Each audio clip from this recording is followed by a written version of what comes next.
నేను అనేక సందర్భాల్లో జమ్మలమడుగులో కానీ, నాగులవరంలో కానీ, గుండ్లపాడులో కానీ, సిరిగిరిపాడులో ఎస్సీల మధ్య చిచ్చు పడ్డ రోజు కూడా ఇరు వర్గాల మీద కేసులను బట్టి లా అండ్ ఆర్డర్ని కాపాడమని చెప్పేసి చేశాను తప్పితే ఎక్కడ ఏకపక్షంగా వ్యవహరించలేదు. పల్నాడు అభివృద్ధి చెందాలి, పల్నాడు ప్రశాంతంగా ఉండాలని ఒక ఆలోచనతో మేము పనిచేస్తూ ఉంటే ఈరోజు గ్రామాల్లో జరుగుతున్న స్వల్ప విభేదాలని ఆసరాగా తీసుకొని రెచ్చగొట్టి దీని వెనుక పిన్నెల్లి రామకృష్ణారెడ్డి, పిన్నెల్లి వెంకటరామరెడ్డి హస్తమే ఉంది. దీన్ని పూర్తి స్థాయిలో దర్యాప్తు చేసి దోషుల్ని గుర్తించి శిక్షించాల్సిందిగా పోలీస్ శాఖను కోరుతా ఉన్నాము. పల్నాడులో గతంలో రౌడీయిజం చేసిన వాళ్ళకి కూడా ఈరోజు భయం లేకపోవటం కూడా ఒక కారణం.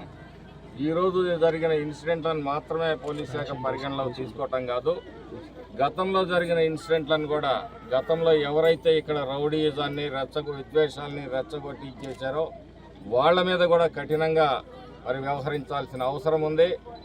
ఈ రోజుకి కూడా మరి ఆ రోజు మాచర్లలో పోలింగ్ ముందు, పోలింగ్ రోజు, పోలింగ్ తర్వాత విధ్వంసం సృష్టించిన వ్యక్తుల మీద కూడా మరి కఠినమైన చర్యలు తీసుకోకపోవటం కూడా మరి వైఫల్యంగానే నేను చెప్పదలుచుకున్నాను.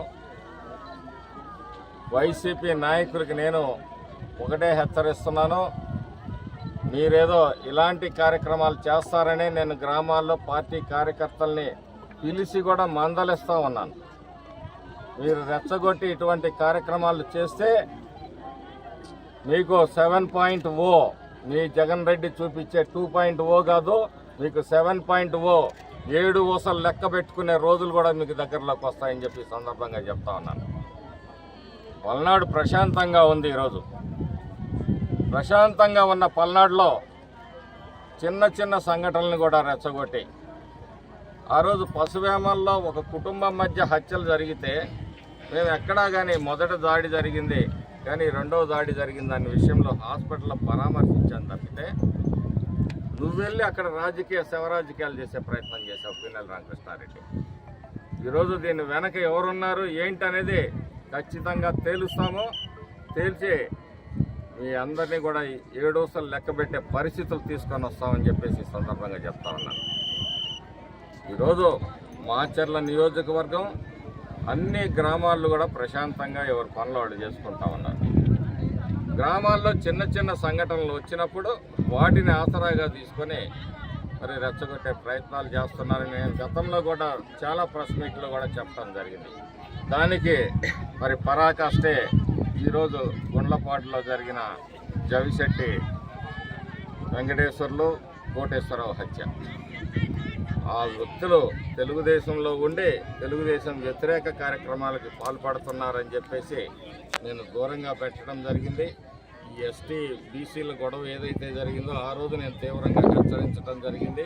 గ్రామాల్లో ఇటువంటి రెచ్చగొట్టి మీరు పంచాయతీకి అని పిలిచి ఆ రోజు గొడవలు సృష్టించారు, ఇట్లాంటివి చేస్తే మాత్రం పద్ధతిగా ఉండదని చెప్పి హెచ్చరించడం జరిగిందనమాట.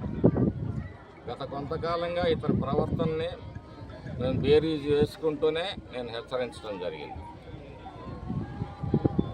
ఖచ్చితంగా చట్టపరమైన చర్యలు తీసుకుంటారు. అలాగే ఎవరైతే ఎన్నికల ముందు, ఎన్నికల రోజు అన్నీ కూడా వీడియోగ్రాఫ్లు తీయాలి, వీళ్ళందరికీ కూడా కౌన్సిలింగ్ జరగాలి. జరగకపోతే భయం లేకుండా పోతా ఉంది. డిపార్ట్మెంట్ నుంచి ముందుగా సమాచారాలు అందుకొని యాంటిసిపేటరీ బెయిల్ తెచ్చుకునే కార్యక్రమాలు కూడా జరగటం మూలంగా మరి అనేక సమస్యలు తలెత్తుతున్నాయి.